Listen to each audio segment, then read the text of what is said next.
আসসালামু আলাইকুম। সবাই ভালো আছেন নিশ্চয়ই। আমাদের একটা জিনিস খুব দেখার বিষয় যে আমাদের বাচ্চারা যখন বড় হয় আরকি, তো এই সময় আমাদের বাচ্চাদের প্রতি যে খেয়ালটা থাকা উচিত, যে কেয়ারটা নেওয়া উচিত, সেই জিনিসটা কিন্তু আমরা নিই না। সো একটা জিনিস খেয়াল করা আমাদের খুবই প্রয়োজন যে এখনকার বাচ্চারা যে হারে অন্যদিকে চলে যাচ্ছে। সো এই বিষয়টা প্রত্যেক বাবা-মার খেয়াল করা উচিত। জাপানে একটা জিনিস আমরা দেখেছি যে একটা বাচ্চা ক্লাস 4, 5, 6 পর্যন্ত তারা কোনো এক্সাম দেয় না, স্টাডি করে না।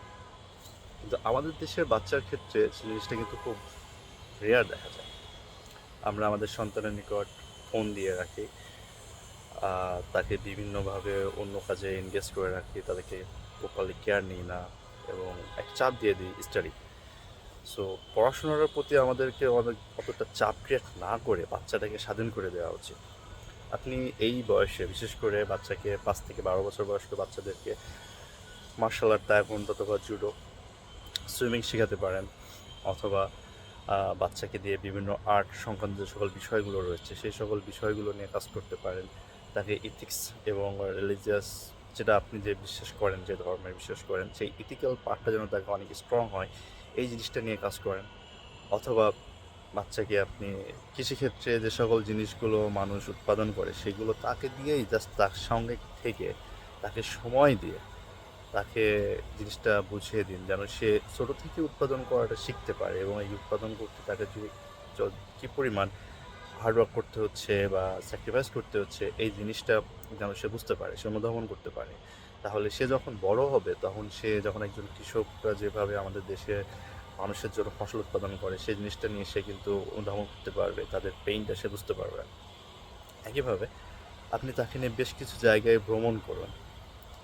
সেটা হতে পারে হিস্টোরিক্যাল কোনো পার্ট, লাইক আপনার যদি বাংলাদেশের যে কোনো জায়গা যেখানে খুব ভালো একটা প্লেস রয়েছে, হিস্টোরিক্যাল পার্ট রয়েছে, সেই হিস্টোরিক্যাল পার্টে যে আপনি আপনার বাচ্চাকে নিয়ে যেটা বলতে পারেন। অথবা যেমন ঢাকার লালবাগ কেল্লা নিয়ে যেতে পারেন, চিড়িয়াখানা নিতে পারেন, অ্যানিভার যে জায়গাটা গেলে আপনার বাচ্চারা প্রপারলি বিষয়টা অনুধাবন করতে পারবে, সেই প্লেসের গুরুত্বটা বুঝতে পারবে, এই দেশের হিস্টোরি, এই দেশকে কারা শোষণ করছে, কারা এই দেশকে পিছিয়ে দিতে চায়, কারা এই দেশকে আপার প্লেসে নিতে চায়, এই বিষয়গুলো আপনার বাচ্চার সঙ্গে শেয়ার করা উচিত।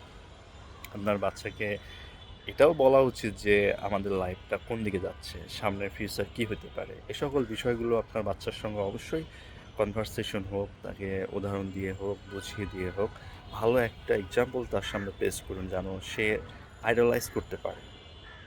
ছোটো বাচ্চারা সবসময় তার বাবা মাকে আইডলাইজ করে, কিন্তু এটাও বলা উচিত যে পৃথিবীর যে সকল বিখ্যাত মানুষ রয়েছে সে সকল বিখ্যাত মানুষদের সঙ্গে তাদেরকে পরিচয় করে দেওয়া উচিত, তাদের পারফরমেন্স, স্কিল, এভরিথিং শেয়ার করা উচিত।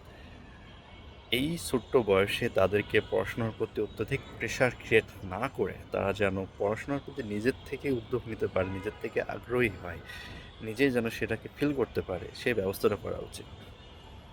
যেন বাচ্চা বিভিন্ন কো-কারিকুলার অ্যাক্টিভিটিসের মাধ্যমে নিজেকে বিল্ড আপ করতে পারে, একই সঙ্গে নিজের ডিফেন্সটাকে ঠিক করতে পারে এবং তার স্টাডি বেসের জন্য যে জিনিসগুলো দরকার সেই জিনিসগুলো কিন্তু সে এই সাইট থেকে পেয়ে যাবে।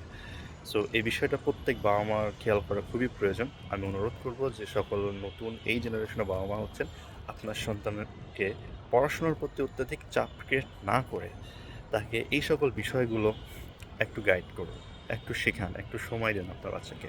মোবাইল থেকে দূরে রাখুন এবং খাদ্যদ্রব্য, কোন খাদ্যটা তার জন্য প্রয়োজন, কোনটা প্রয়োজনীয় না, সুগার, স্ক্রিন, এই জাতীয় বিষয়গুলো তাকে অ্যাভয়েড করুন যেন সে নিজে থেকে নিজেকে কেয়ার নিতে পারে এবং এটাই সে একদিন অ্যাসেট হিসাবে আপনাকে দেখা দিবে।